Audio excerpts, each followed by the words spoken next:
Eh bien, aujourd'hui, je vais vous parler de ce que je viens de découvrir dans ma cuisine. Et oui, pour ceux qui ont déjà eu affaire à ce monstre, on parle de larves de la pyrale de la farine indienne, là, plus communément appelée la mythe alimentaire, donc des chenilles, là, c'est des lépidoptères.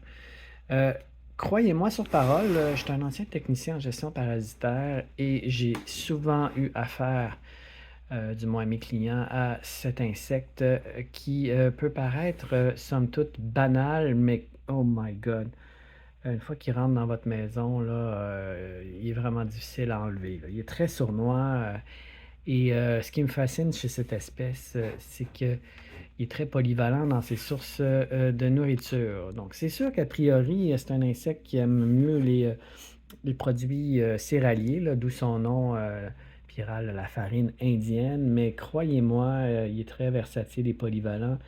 Et du moment qu'on commence à le combattre, qui consiste essentiellement par l'utilisation de pots hermétiques pour mettre nos denrées alimentaires, mais là, s'ensuit une course pour l'insecte, là, essayer de toujours trouver les dernières sources d'aliments disponibles dans la maison. Et là, il est vraiment bon pour ça, là. Il est capable de survivre avec des miettes qui sont, disons, entre vos armoires et les sources de nourriture inusitées.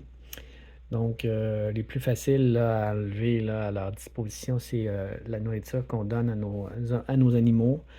Surtout là, pour les oiseaux là, dehors, là, c'est ces genres de mélange-là avec des graines, là, ces insectes-là raffolent de ça. Aussi, la nourriture pour chiens et chats là, avec de la protéine.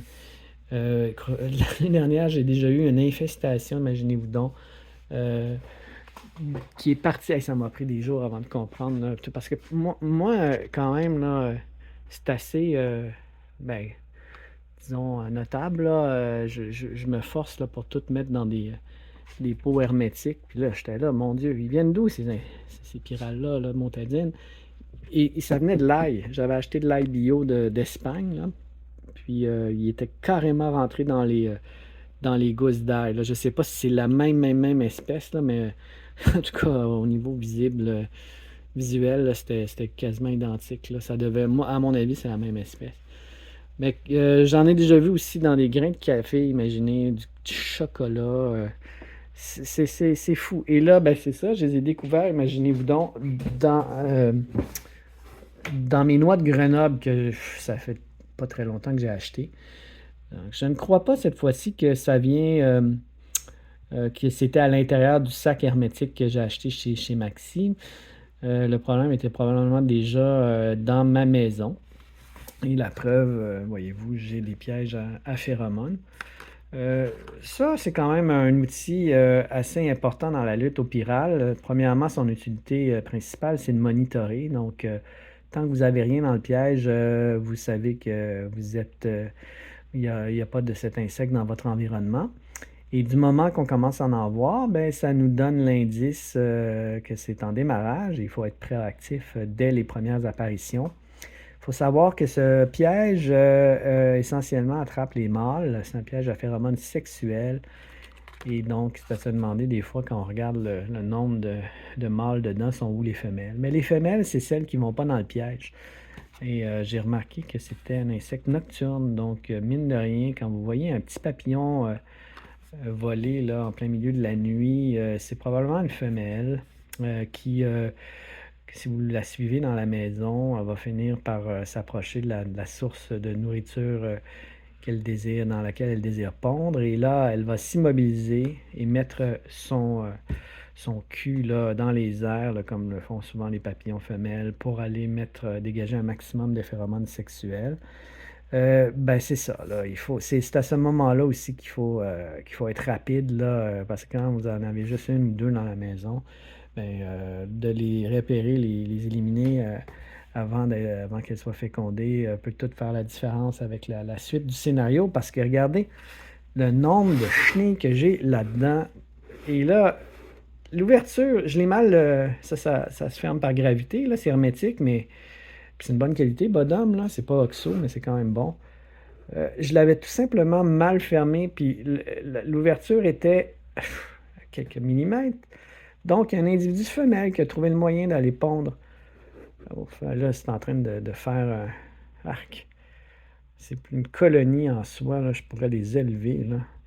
Puis, ben, désolé, là, je ne l'ouvrirai pas, là. Je sais qu'il n'y a pas encore de papillons, mais c'est tellement dégueulasse que c'est psychologique, là. Fait que je vous laisse imaginer à quoi ça peut ressembler. D'ailleurs, si vous avez des ennemis, là, vous voulez faire du sabotage, là, ça me donne l'idée, cette affaire-là, d'aller porter ça, je sais pas, là, un voisin, vraiment faire un mauvais cadeau à quelqu'un, là. C'est méchant, là, mais imaginez, là, vous laissez ça dans sa dépense, là. Puis vous lui envoyez un long problème. Mais blague à part, je vais aller les porter chez une de mes amies là, qui a nourri ses bébés écureuils dehors là, avec des noix de Grenoble. Et regardez ça, là, des belles chenilles protéinées. Là, les petits oiseaux vont être bien contents de ça. Fait que ça va être ma manière de ramener ça dans le cycle de la nature. Bref. Tout ça pour dire que cet insecte-là, j'ai beau être un ancien technicien en gestion parasitaire, puis comprendre son cycle, puis avoir été souvent engagé pour aider les gens à s'en débarrasser, ben cordonnier mal chaussé, imaginez, je suis encore pogné avec ça. Faut dire, j'ai l'œil, là, mais c'est récurrent, là, ça... Je pense que l'erreur que j'ai faite cette année, pourquoi j'en ai encore, c'est parce que je laisse... ben là, je ne ferai plus ça, mais... l'été, j'ai laissé ma porte ouverte pour mes chats, pour qu'ils puissent sortir l'hiver, l'été, pendant la nuit, avoir accès au balcon. Et ça, c'est un insecte nocturne. Et bien que ça ne vient pas du Québec, puis que ça crame à l'hiver, là, l'été, je soupçonne que ça part de nos cuisines pour aller voler dehors. Et peut-être que mes pièges à phéromones, imaginez-vous donc, que je laisse là. Et ça dure beaucoup plus longtemps que c'est marqué, là, d'ailleurs. Là, c'est marqué utilisation d'un mois. Non, non, ça fait 2 mois que je l'ai, 2 ans que je l'ai. Et j'attire encore des individus mâles. Là, je les vois parce que des fois, ça bouge, là, c'est vivant. Donc, ça fonctionne encore. Mais c'est ça, je me pose la question, est-ce que c'est une bonne idée les garder quand il n'y en a plus? Si ça peut, dans la perspective que ça peut attirer des individus euh, de l'extérieur pendant la nuit. Donc voilà, c'était un petit up-to-date là, au sujet de la mythe alimentaire. Fait que pour ceux qui connaissaient un peu le sujet, ben, j'espère que ça vous a servi d'en apprendre davantage. Pour ceux qui s'initient, qui sont en quête d'informations par rapport à ce monstre, eh bien, bonne chance. Vous n'avez pas fini.